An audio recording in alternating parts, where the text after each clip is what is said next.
ओम नमो भगवते वासुदेवाय। जय श्री कृष्णा। नमस्कार दोस्तों, स्वागत है आप सभी का हमारे YouTube चैनल आर के भक्ति ज्ञान में।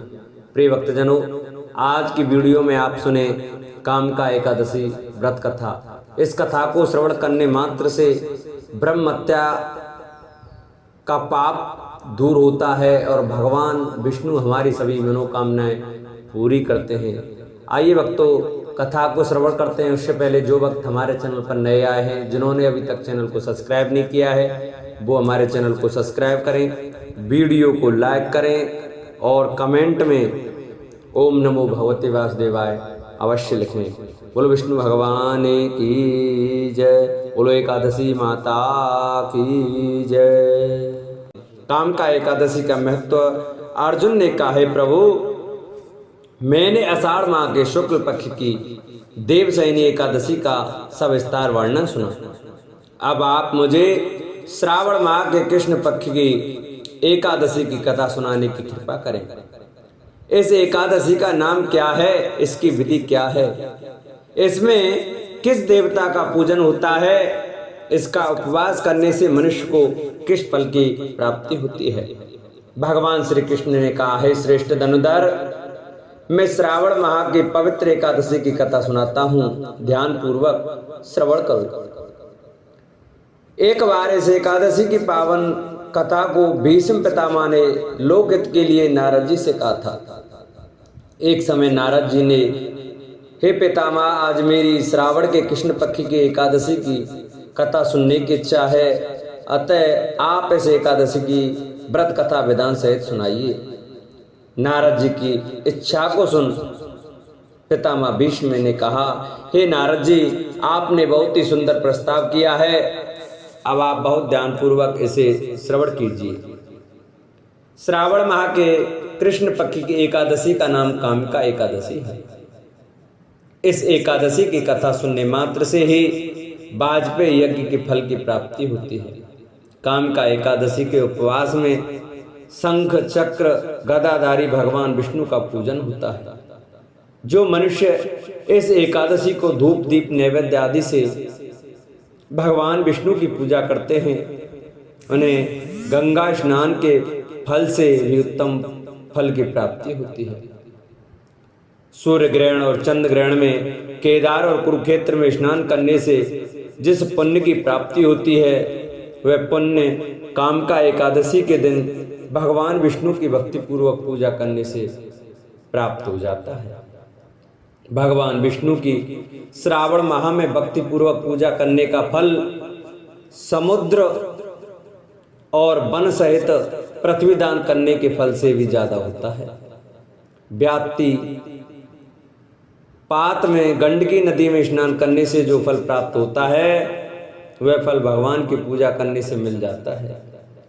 संसार में भगवान की पूजा का फल सबसे ज्यादा है, अतः भक्ति पूर्वक भगवान की पूजा न बन सके तो श्रावण माह के कृष्ण पक्ष की कामका एकादशी का उपवास करना चाहिए। आभूषणों से युक्त बछड़ा सहित गोदान करने से जो फल प्राप्त होता है, वह फल कामका एकादशी के उपवास से मिल जाता है। जो उत्तम द्विज श्रावण माह के कृष्ण पक्ष की कामका एकादशी का उपवास करते हैं तथा भगवान विष्णु का पूजन करते हैं, उनसे सभी देव, नाग, किन्नर, पितृ आदि की पूजा हो जाती है। इसलिए पाप से डरने वाले व्यक्तियों को विधि विधान सहित उपवास को करना चाहिए। संसार सागर तथा पापों में फंसे हुए मनुष्यों को इनसे मुक्ति के लिए कामका एकादशी का व्रत करना चाहिए।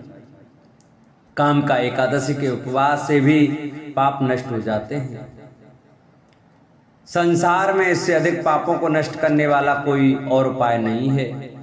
हे नारद जी, स्वयं भगवान ने अपने मुख से कहा है कि मनुष्य को अध्यात्म विद्या से जो फल प्राप्त होता है, उससे अधिक फल कामका एकादशी का व्रत करने से मिल जाता है।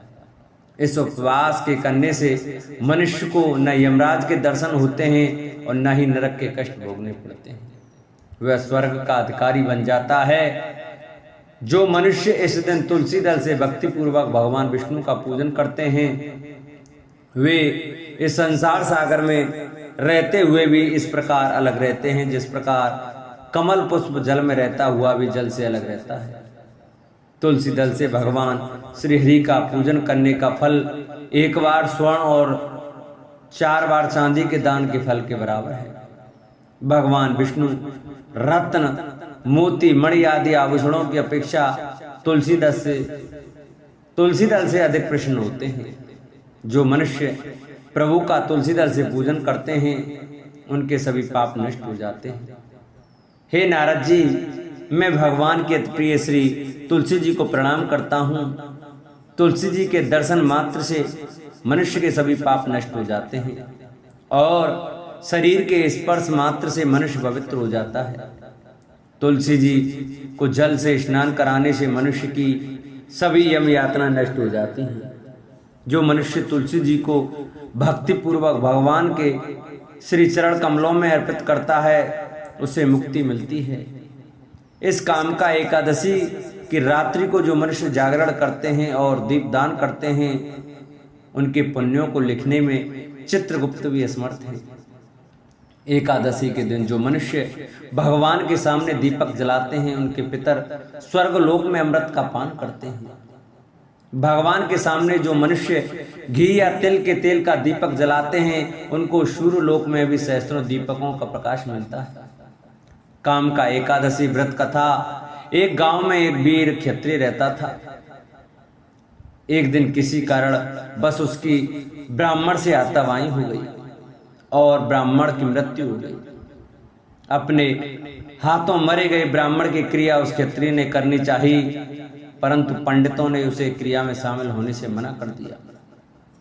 ब्राह्मणों ने बताया कि तुम पर ब्रह्म हत्या का दोष है, पहले प्रायश्चित कर इस पाप से मुक्त हो, तब हम तुम्हारे घर भोजन करेंगे।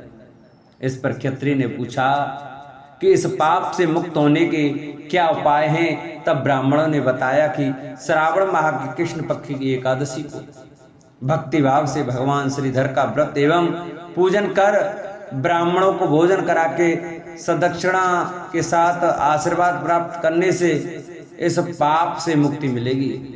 पंडितों के बताए हुए तरीके पर व्रत कराने वाली रात में भगवान श्रीधर ने क्षत्रिय को दर्शन देकर कहा कि तुम्हें ब्रह्म हत्या के पाप से मुक्ति मिल गई है।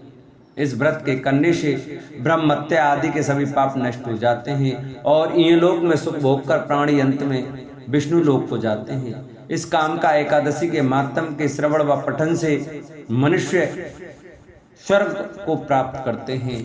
बोलो एकादशी माता की जय।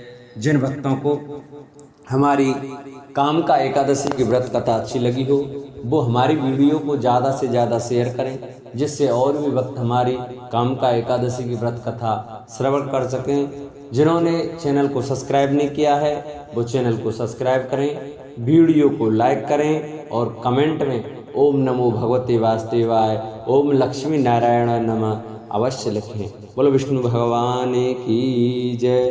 बोलो एकादशी माता की जय।